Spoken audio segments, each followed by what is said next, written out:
सो hi guys, आज का ये ब्लॉग हमारा कुछ जादू से रिलेटेड हो है। तो हमारे भाई साहब हैं, ये फिज़िक्स के टीचर है, बहुत बड़े एस शर्मा जी, इनसे ट्यूशन लेने आ रहे हैं आज का।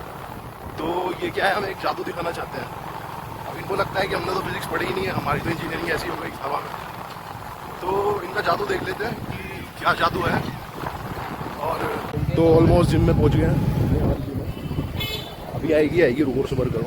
तो ये हम तो जिम के अंदर पहुंच गए हैं, ये हमारे जिम के मालिक हैं और ये बहुत सारी बाइक्स खड़ी रहती हैं यहाँ पे। तो जिम के अंदर आ गया। अभी यहाँ पर जो भी हमें चीज़ें चाहिए वो उठाते हैं और दिखाते हैं आप लोगों को जादू। आज बॉडी नहीं दिखा पाएंगे पर जादू तो दिखाई देंगे। जादू देख लो, आ जाओ। तो गाइस थोड़ी सी मेजरमेंट ले लेते हैं। तुम्हें तो पता ही है मेजरमेंट क्यों ले रहा हूँ, अगर नहीं पता है तो मैं समझा ही दूंगा बाद में।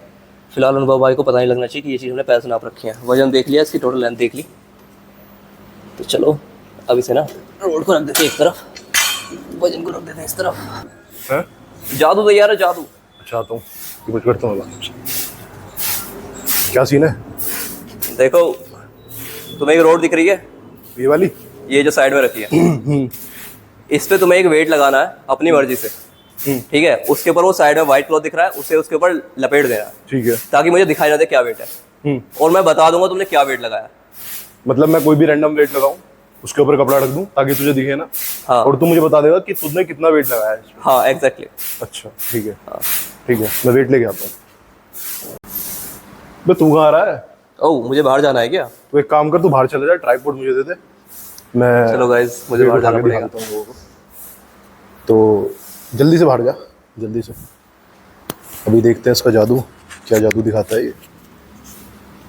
और गाइज यहाँ से हम वेट उठाएंगे, कोई भी एक प्लेट उठा लेते हैं रैंडम। कितनी उठाई जाए बताओ, तुम बताओ कमेंट सेक्शन में कितनी उठाई जाए। चलो बकचोदी छोड़ देते हैं, 5 की प्लेट उठाते हैं, ठीक है। 5 की प्लेट पड़ी है, ये उठाते हैं और ये लगाएंगे उसमें रोड में। देखते हैं बता पाता है या नहीं। कुछ ना कुछ तो इसने फार्मूला लगाया होगा साले ने। देखते हैं कौन से फार्मूले का आते हैं। इसके ट्राइपॉड पर देता हूँ यहाँ पर सेट। ब्राइटनेस थोड़ी सी कर देते हैं कम, क्योंकि ताकि ज़्यादा एक्सपोजर ना आए। हाँ तो अभी लगाते हैं इसको।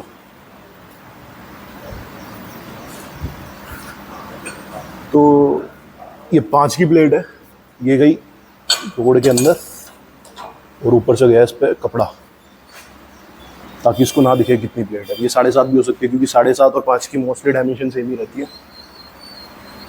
तो भी देखते हैं बता पाता है नहीं। चलिए बुलाते हैं इसको।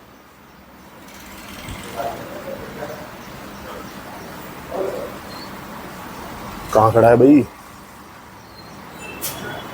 हाँ जी सर, आ जाओ।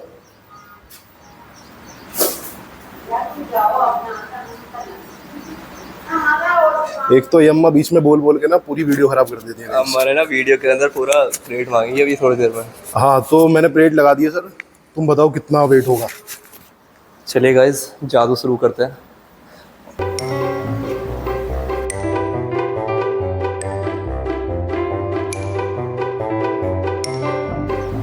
अभी डायमेंशन भी चलो भाई, तो ये वेट है, मैं बताता हूँ तो कितना वेट है। ये है 5 किलो, है कि नहीं है? हाँ 5 किलो। तो भाई वो जादू था या फिजिक्स ही देख लो। सबसे पहले तो तुम्हें सेंटर ऑफ मास समझना पड़ेगा। सेंटर ऑफ मास क्या होता है? किसी भी एक ऑब्जेक्ट का एक ऐसा पॉइंट होता है जहाँ पे उसका सारा मास कंसंट्रेटेड रहता है, ठीक है। तो उस पॉइंट पे बोलते हैं सेंटर ऑफ मास। तो जैसे वो रोड थी, मैंने वो रोड मेजर करी तो उसका वेट था 15 kg। अब वो यूनिफॉर्म रोड थी तो उसका सारा वेट जो होगा उसके सेंटर पे होगा, और उसकी रोड की लेंथ थी 56। तो ये मैंने पहले से मेजर कर ली थी। तो इसकी 28 इधर हो गई, 28 इधर हो गई, इंच थी ये, ठीक है। वो 15 kg वेट हो गया हमारा। तो फॉर्मूला होता है सेंटर ऑफ मास का ये। अगर तुम कहीं पे भी ओरिजिन मानोगे तो ये आर क्या डिस्टेंस दिखा रहा है उस ओरिजिन से, और एम क्या है टोटल मास है जितना भी लगा हुआ है रोड के साथ। तो इस पूरी रोड का एम मास है, आर है, और ये है हो गई जितना मास डिस्ट्रीब्यूटेड है उसका हो। तो यूनिफॉर्म डिस्ट्रीब्यूटेड है तो इसका सेंटर पे आ जाएगा। अब देखो हमने क्या करा, अब हमने पूरा वेट मेजर कर लिया तो इसके सेंटर पे है सारा मास। तो पूरी रोड हटा दी हमने मान लिया ये 15 किलो इस पॉइंट पे रखा हुआ है, ठीक है।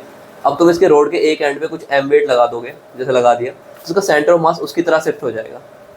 तो अब इस डिस्टेंस को हमें निकालना है, ठीक है। इस डिस्टेंस से हम मास पता लगा सकते हैं कि ये मास कितना है। कैसे? सबसे पहले आप देखो सेंटर ऑफ मास यहाँ हो जाएगा, ओरिजिन अभी भी यहीं पे है, तो टोटल मास अब कितना है 15 + m, और इसकी डिस्टेंस कितनी है सेंटर ऑफ मास की x, तो यहाँ पे लगाएंगे फॉर्मूला, r की जगह आ जाएगा हमारा x और m की जगह आ जाएगा 15 + m। अब इक्वल टू होगा मास पहला कितना है 15, और ये कहाँ पे रखा है, और ये हमारा ओरिजिन पर रखा है, तो 15 × 0 हो जाएगा, प्लस अब जो दूसरा मास है वो ओरिजिन से कितने डिस्टेंस पे रखा है 28 पर रखा है, तो यहाँ पे आ जाएगा, तो ये 0 हो जाएगा। अब यहाँ से हम m को x के टर्म्स में लिया है 15s / 28 - x। अब ये फॉर्मूला मैंने पहले से कैलकुलेट कर लिया था, अब मुझे बस ये देखना था कि शिफ्ट कितना हो रहा है सेंटर ऑफ मास का, तो मैंने बैलेंस करके देख लिया, तो ये निकल के आया, मतलब जब मैंने एक कॉर्नर से मेजर करी तो ये 35 इंच निकल के आई थी पूरी डिस्टेंस, और पहले 28 थी कितनी, तो x कितना हो गया 7 इंच हो गई, तो मैंने 7 को यहाँ पे रख दिया, तो ये 21 हो गई, और 7 यहाँ पे था, 7 × 21 3 × 5 = 15, तो ये 5 किलो आ गया। तो ये मैंने डायरेक्ट फॉर्मूला मेरे दिमाग में था, और मैंने बस x को मेजर करते ही मैंने बता दिया कि वेट कितना है, तो कोई जादू वादू नहीं है फिजिक्स सर।